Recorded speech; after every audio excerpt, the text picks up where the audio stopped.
and a very warm welcome to the Journey Journals. My name is Gaia, and today we're going to take a fascinating journey into the use of psychedelics as a therapeutic tool to address trauma and to therefore create a more holistic approach to healing.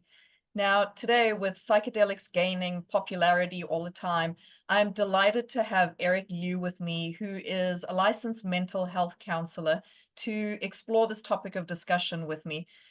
Erik and I are going to be touching on subjects like the science around it, the ethics, real-world applications of psychedelic therapies, and really the genuine challenges around blending these so-called new therapies with traditional methods of trauma recovery. A very warm welcome to you, Erik. Hi, Gaia. Thank you so much for having me. Absolutely. I'm delighted, and it's a pleasure to have you here. So, Erik, I'd love you to start us off by just explaining a little bit about your background and, explaining to us what prompted your interest in studying psychedelics in relationship to trauma. Yeah, so my personal background as a clinician really started back ascertaining a degree, a bachelor's degree initially in psychology, minoring in religious studies, a very well-rounded balance. At that time, I was very interested, less in supporting trauma, but more generally interested in exploring the question, what is consciousness? What is this aspect of self-reflection that seemingly we all have, but majority of people can live their entire life without really even asking that question, what is consciousness? So from that point, after the bachelor's degree, went into getting a master's, did a 2.5-year program at Nova University, and became certified with the state of Florida as a licensed mental health counselor. And at that point, back in 2011, started doing some of this work in addictions, actually. So I was working in a treatment center for folks really struggling with addictions, and seeing how degrading that was with their life. And from there, the humanity aspect of that really started to impress more upon me personally as a clinician.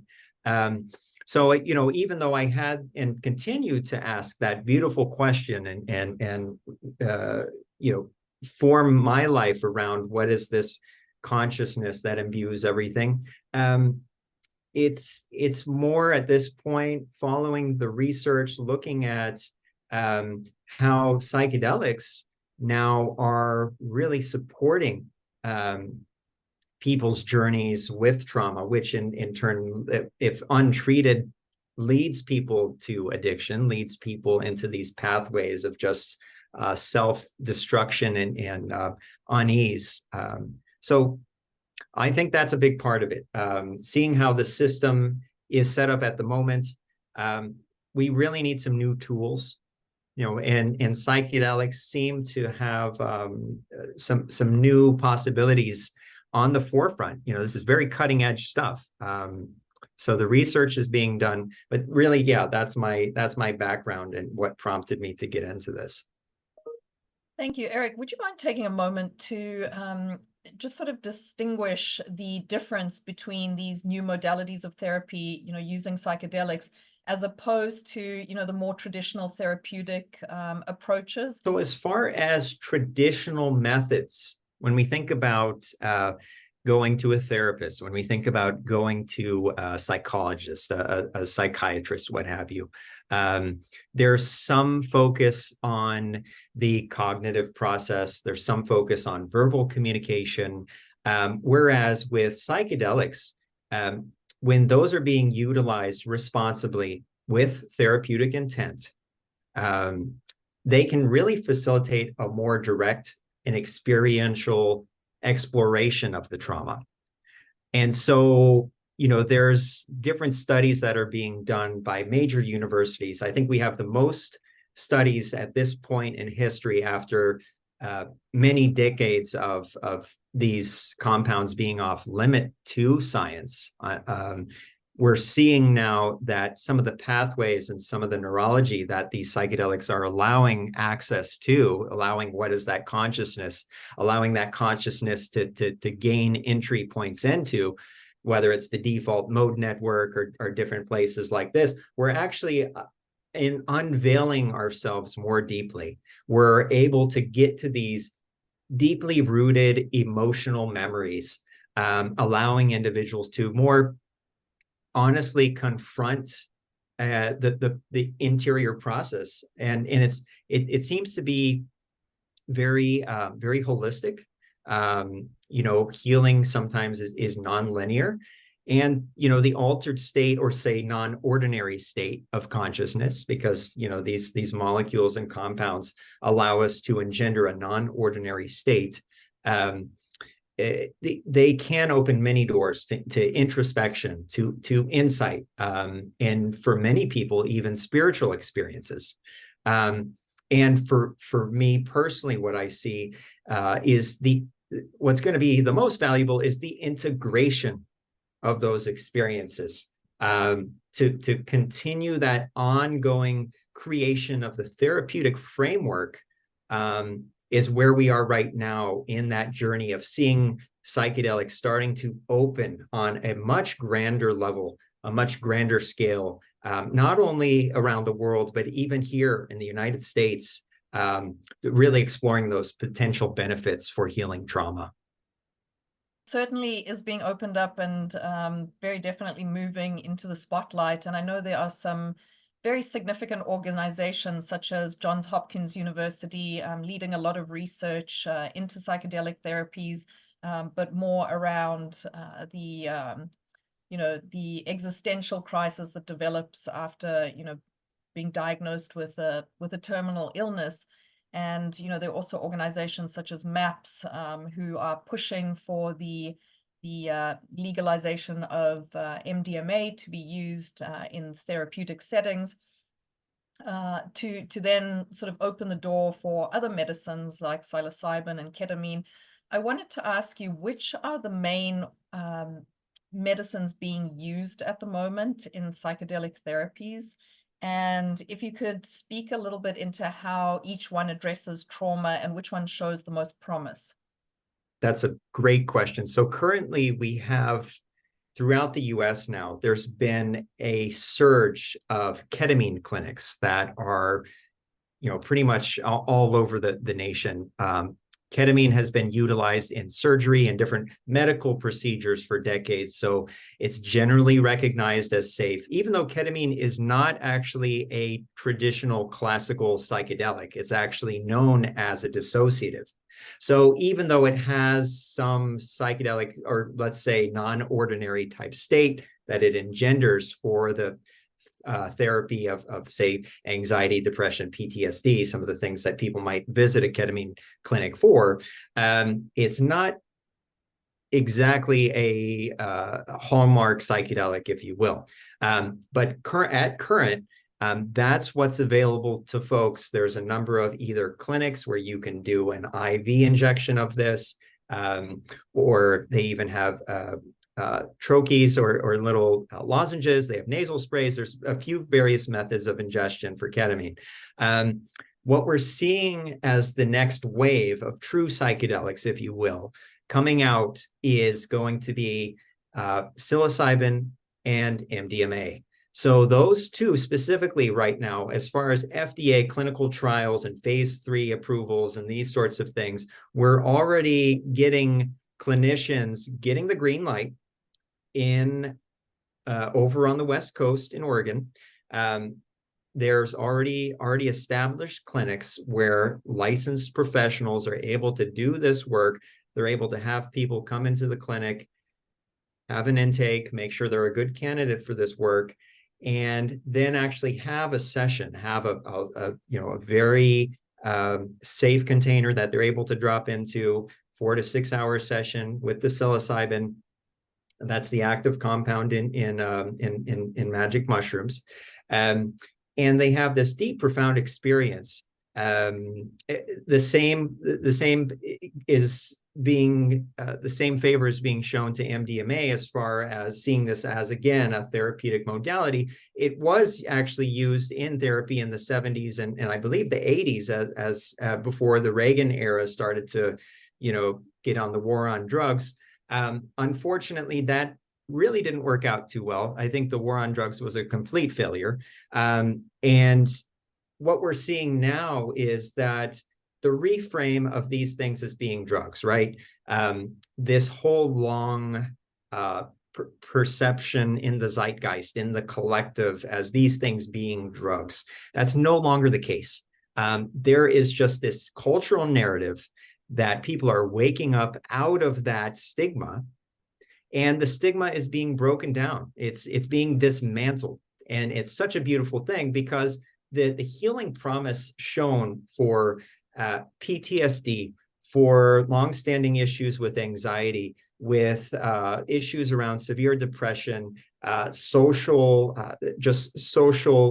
issues, familial issues, couples, with MDMA especially, just the communication that can be engendered, again, with that safe container of the therapist. It's really showing quite a lot in this, and this is studies, the studies are being done, that this positive attention for these amazing effects are just overwhelming at this point. I have to say the results that I read about are absolutely astounding, as well as the impact on actual trauma recovery, both short-term and long-term. And I wanted to ask you about that. What are your thoughts on how psychedelic therapy differs from traditional ones as far as actual impact goes on the trauma recovery?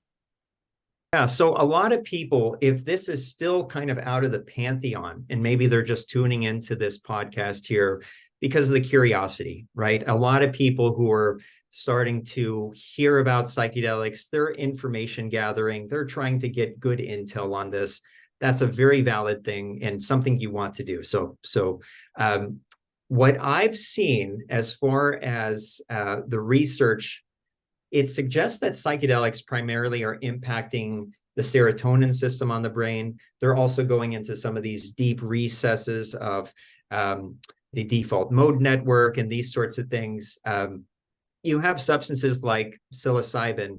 We didn't mention LSD, but that is another classic psychedelic. LSD, MDMA, they all have this unique effect on serotonin in the brain, particularly the 5-HT2A receptor. That particular receptor seems to be addressing some of this deep-seated trauma. There seems to be a connection with that there. And psychedelics are thought to work by altering the usual patterns of neural activity, the neural connectivity and communication that's naturally inherent in the brain. And so when you're in that, what we call neuroplasticity, the brain is more, you could think of this, this beautiful ball of gray matter in our heads. It just has this reset, the commonly trodden neural patterns are given a break, and there is this kind of, if you will, the analogy of walking through snow, right? So if you have a path from getting to A to B, you kind of just have the same path, and over time it just wears a groove in the snow, and then over time you just think the same thoughts day after day. You have the same emotions day after day, and you wonder why your life is not changing. What the psychedelics allow for, and sometimes it's hard to jump out of that groove, right? So to get to that fresh snow, the psychedelics allow for the brain to be in a state where the snow is even once again. And with the proper guidance and direction, you're able to choose what path you want to go. Now, that's an analogy here, but it really does help in dissolving the rigid patterns, these crystalline patterns, right, of thought, of emotion, the ego, right? We talk a lot about the ego in this process and ego dissolution. So depending on the dosage, that rigid perspective can shift quite dramatically. And it's that fresh outlook, it's that fresh view, that fresh horizon that gives rise to the change in the pattern, some deep-seated capacity to shift the consciousness and the perception with these tools can be life transforming. It was such a great analogy around neural pathways and repatterning them. I love that. Thank you. Erik, there are, a vast range of different traumas. And I wanted to ask you, are there specific types of traumas that respond better to psychedelic therapies? And if so, why? Why do they respond better? As far as psychedelic assisted therapy, essentially is what this modality is being coined as, psychedelic assisted therapy.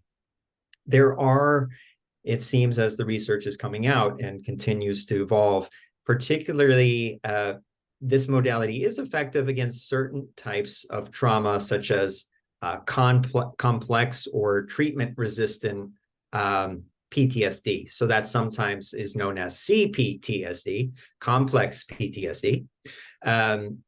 And I think part of what's going on there is this unique effect that the psychedelics have on consciousness, that the effect of the emotional processing, the memory retrieval may contribute to that efficacy. What happens a lot of times with trauma, there are patterns, even something like obsessive compulsive disorder or some sort of recurrent anxiety, what have you. In general, these mental health conditions, if left untreated and they're chronic and persistent, they can be treated. And it seems that even the treatment-resistant mental health ailments that are not necessarily getting any better with the Western medication approach, it seems to be supported by this psychedelic assisted therapy. More, I think part of it is understanding the neurology. I just wanted to make a point here too.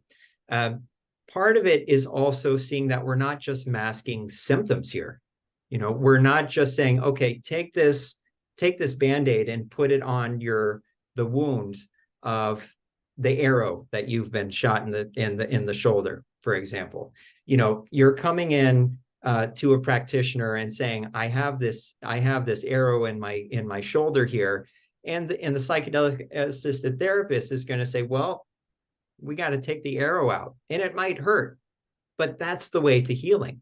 This is a different approach, as opposed to saying, let's utilize an escape. Let's utilize a vessel to get you out, and without any integration, so to say, to bring that back and make it a holistic experience.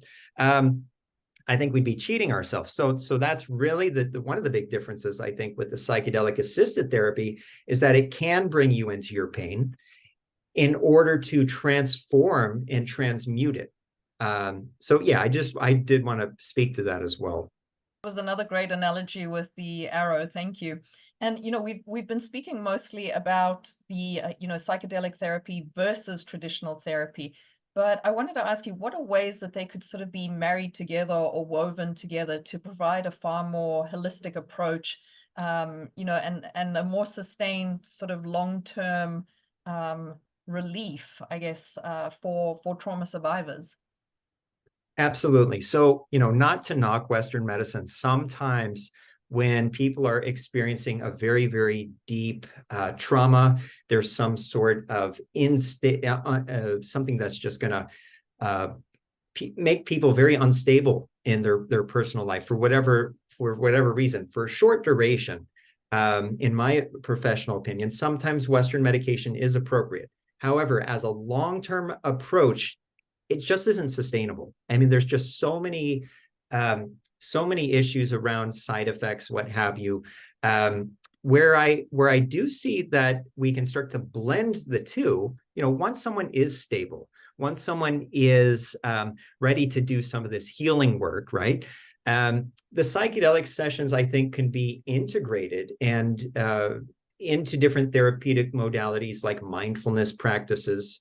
There are cognitive behavioral techniques I think this pairs very well with, and actually helps to alleviate the symptoms much more so because of the expanded state of consciousness, whether we're talking large journey dose, whether we're talking a very small microdose, very functional sub-threshold dose, but it's manageable with some of these psychedelics. When you're doing some of these more trauma-informed modalities and practices, say expressive arts therapy is another one. There's a lot of complements I think the psychedelic journey can provide, as well as getting diverse tools in the people's hands that are already readily available, but I think are going to, in the short term and long term, just continue to expedite that healing process. As far as someone who's considering exploring these types of therapies for the very first time, and using it as a potential tool for trauma, what sort of ethical considerations should they take into account?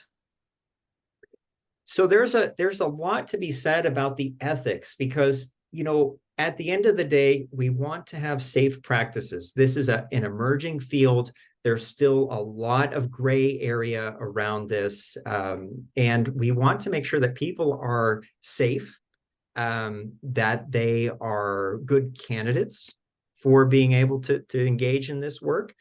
And there's a few things I can sum up for you. One, we want to make sure that people have informed consent. This is something that is the person's own choice. We're not getting a family member in a room and cornering them and saying, take this pill. This has to be informed consent, overviewing any potential risk, potential benefits, what the nature of the experience is like. That's a big thing. So people are really fully aware of what to expect during and after the experience, and how it may change their life. So that's number one. Having a competent therapist, someone who's actually trained, as opposed to Joe Schmo who you don't know what his or her clinical background is. So that's really a big thing right now, and that is evolving. MAPS does have a list on their website. You mentioned MAPS, the Multidisciplinary Association for Psychedelic Studies. They do have on their website a list of providers who do some of this work, and are specialized in the training of psychedelic assisted therapy. So that's very important, to make sure that you have a clinician who also, they themselves understand the space, as well as understanding the psychological and physiological effects of the substance, as well as being able to provide adequate support during often intense and emotionally charged experiences that can come up. Another thing, and this is such a big thing, so it's worth kind of delving a little bit more in depth to. Another thing is just making sure you have good screening tools. So not everyone is going to be a great candidate for this. If someone just got out of the psych ward and they just had a major breakdown or something of that nature, probably not a good time to go into psychedelic assisted therapy right away. You kind of want to get some of the psychic conditions, those psychic waters, kind of smoothed out a little bit. They don't have to be perfectly flat. We're not talking, be perfect before you go into any therapy, but you want to make sure that you're stable, that you're actually ready for having an interior experience and journey. And that's, just as a safety measure, whatever degree, depending on the substance, you might want to have some sort of medical supervision, also review what medications the client might be taking. There are a lot of contraindications when it comes to SSRIs or SNRIs, or there might be some sort of tapering regimen before engaging in some of these because there can be some issues with serotonin overwhelming the brain, and that can cause some very serious issues. So we want to take that very much into consideration, right?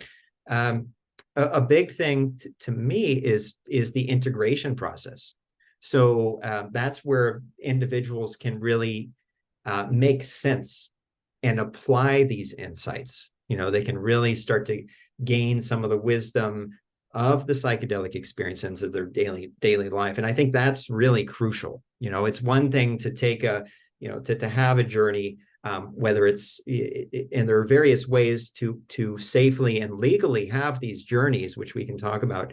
But, it's one thing to say, oh yeah, I had this wild experience and not apply it, but then if you're able to really have the robust integration support that's necessary, and the follow-up care that ensures that you're going to have that psychological well-being ongoing and prevent any potential adverse side effects going forward, that's a big thing.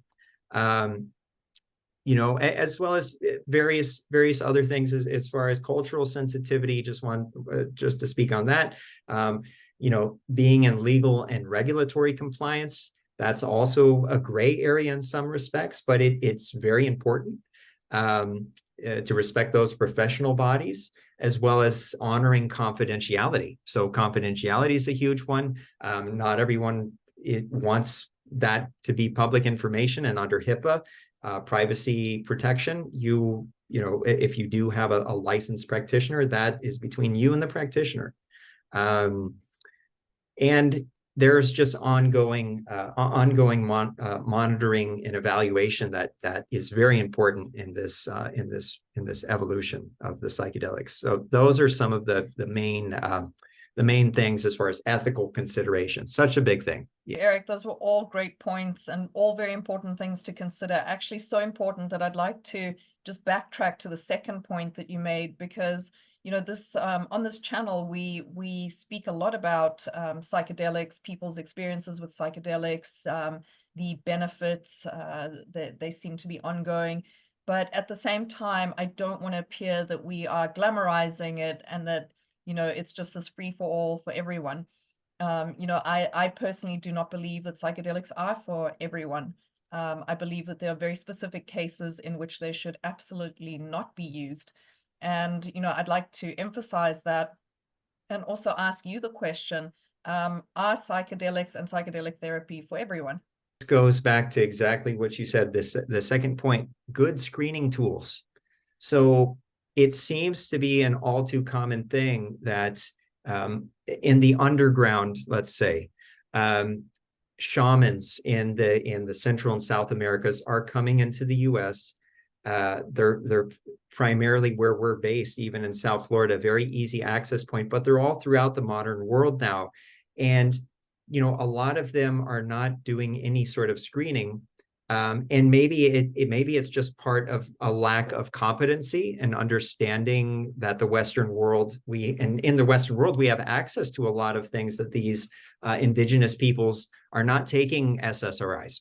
They're pretty much eating berries and twigs, not to negate the complexities of the more simple peoples in these rural jungle areas and what have you. But it's a very, very different thing when you have that medicine coming into the Western world with all the complex pharmacology that we're introducing into our bodies. So that's a big thing, as well as various not only the medications, but what's their mental health history. I think also in the more modernized world, even though we are more sophisticated, if you will, we're more advanced, we also have quite a lot more mental health concern.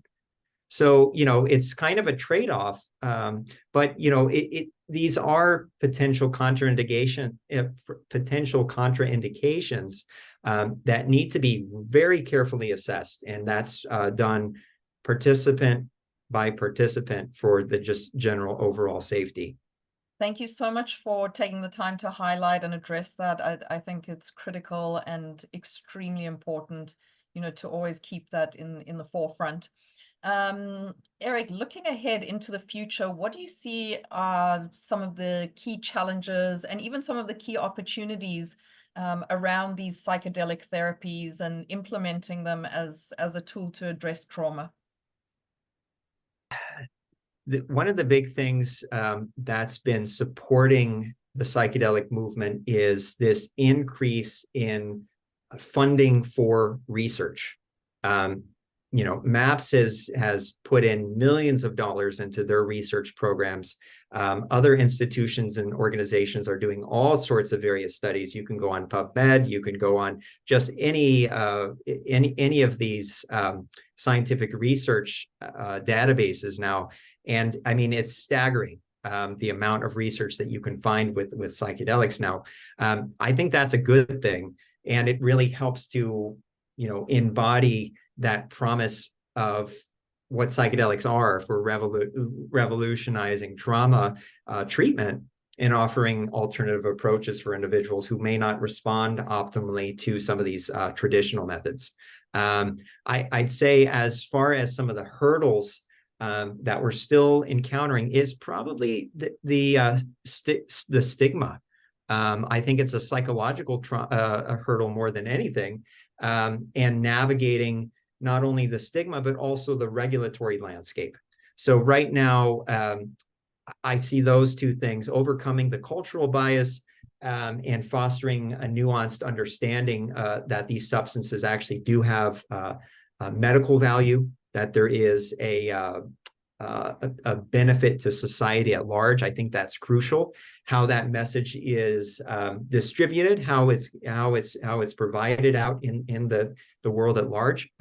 We're still figuring this out as we go here, but I think also ensuring equal access to psychedelic therapies is probably another challenge at the moment. As far as how do we go about setting up cost-effective and available containers that actually do have the quality control checks that we need, and give people the follow-up support and the cleanliness of the medicine, the cleanliness of these molecules as well. How do we do that in a way that it's accessible to a large number of people? I think that's still a challenge and a question that we're looking to answer more and more.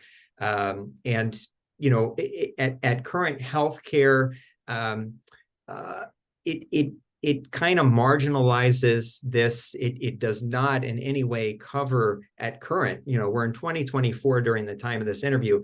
Let's see what happens in the next couple of years here. This could be a complete, and what I do see is going to be a complete revolution as far as what's happening in the mental and the psychic spheres and support. But right now, just coverage as far as getting this into the hands of people that it is going to be doing the most good. That's another challenge. And just really refining those therapeutic protocols. As I mentioned, there's so many nuances of the individual response to psychedelics. That's an ongoing challenge, I think, in tailoring treatments to specific traumas. I think that's very, very, very important. And and lastly, I'd say integrating. My whole thing is integration is such an important piece with these therapies. How to not only integrate it into our own life, but as you pointed out earlier, how do we integrate them into the existing mental health frameworks that are already out there? So, fostering that collaboration between the traditional mental health practitioners and those who specialize in the psychedelic realms are essential for a cohesive and effective approach. I agree with you. A lot of challenges to be addressed that are, coming up in the future, but I feel like it's such an exciting time, or an exciting moment in time, and it feels like a renaissance of sorts. It's wonderful. Erik, do you have any book recommendations or video recommendations of, things that people could watch, perhaps people who are new to the topic that are starting to explore these possibilities? What would you suggest? Yeah, there's a few really great viewing options as well as reading options. How to Change Your Mind by Michael Pollan. That is a book, but it's also on Netflix. So that's an easy one, How to Change Your Mind by Michael Pollan. It's an excellent exploration of the history, the science, the transformative potential of psychedelics, blending, his personal narrative with the investigative journalism. The Psychedelic Explorer's Guide by James Fadiman, really kind of pioneering the microdosing approach, which is taking subthreshold dose, small doses of psychedelics to encourage healing and well-being of some of these issues around trauma and what have you. That's really the Psychedelic Explorer's Guide is really a comprehensive guide that combines some of his anecdotal experiences and practical advice in using psychedelics for personal and spiritual development. And then one of the old ones, one of the classics, DMT, The Spirit Molecule by Eriks Strassman. He was actually one of the first clinicians to do any of this work, where he took a large number of participants and was doing intravenous injection of dimethyltryptamine, very, very potent psychedelic. It turns out we also secrete DMT in our brains naturally. So think about that for a while.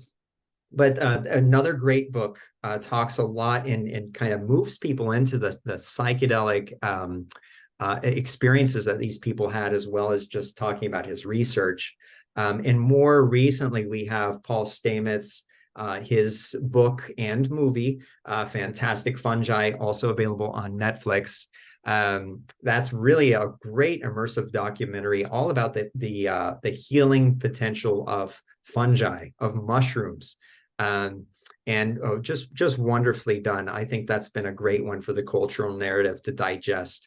As far as other documentaries, we also have a really good friend of mine, actually, Zappy Zaplin, did a documentary called The Reality of Truth.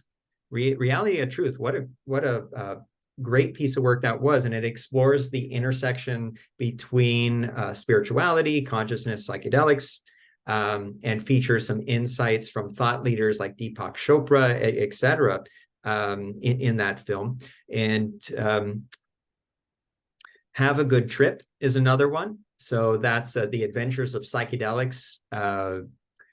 It's very entertaining and informative documentary. I mean, the list goes on. We have several others, but just to give you the tip of the iceberg. If you're doing your exploration, you're doing your homework, you want to kind of dive into some of this. Another one to mention that just came to mind was Neurons to Nirvana. So Neurons to Nirvana, it's kind of more of an exploration of the potential therapeutic uses of psychedelics and their impact on mental health. Thank you. Those are all excellent recommendations. I'm very familiar with a lot of them. I haven't read Neurons to Nirvana, but I absolutely intend to.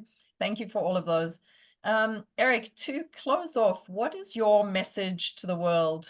Say the message to the world that I have and have been guided to share is to embrace curiosity, embrace kindness, and embrace connection. It seems like in this tapestry of existence, every thread, no matter how seemingly insignificant, weaves a story of uniqueness, of value. And in the landscape of rebuilding that dissonance, that distance, that's really done with work like this, to open our minds, to open our hearts, to embrace a compassionate stance when we're at the grocery store, when we're getting gas, when we're on the phone with our in-laws, embodying that not only in your deepest points of the psychedelic experience and meditation, but to embrace that beauty of contrast, to embrace that beauty of diversity. For it's in our strengths that we really do find that richness as we navigate the journey of life. And so, yeah, that's embracing that openness, that curiosity, and that deep connection that I think the psychedelic experience opens our awareness to more and more profoundly. Thank you so much for that, and speaking into that and speaking into curiosity and learning. I feel like both of us are always very curious. And I want to say thank you to you because I have learned so much in this conversation with you today, and it's been an absolute gift. I want to say thank you for sharing yourself so generously today, for sharing your expertise, for sharing your knowledge, and most importantly, for sharing your commitment to people's healing. And not just that, but by using multifaceted approaches to their healing and to creating personalized modalities that are tailored to them. Thank you for doing that. Yeah, thank you so much, Gaia, for allowing me to share on the program today. Such an absolute pleasure, and yeah, thank you for this. Absolutely, it's been a pleasure. So for those of you who have joined us and who have participated in this discussion, if you have enjoyed the content, please, I encourage you to like, share, comment. If you have questions for Erik, please drop them in the comments below. You've seen he's a wealth of information. We will also be putting all the links to the various book recommendations, the documentaries that Erik mentioned, and we'll also be putting a link to his website if you'd like to get in touch with him. I encourage you to do so. Again, from the bottom of my heart, Erik, thank you so much. Thank you, Gaia. Appreciate it.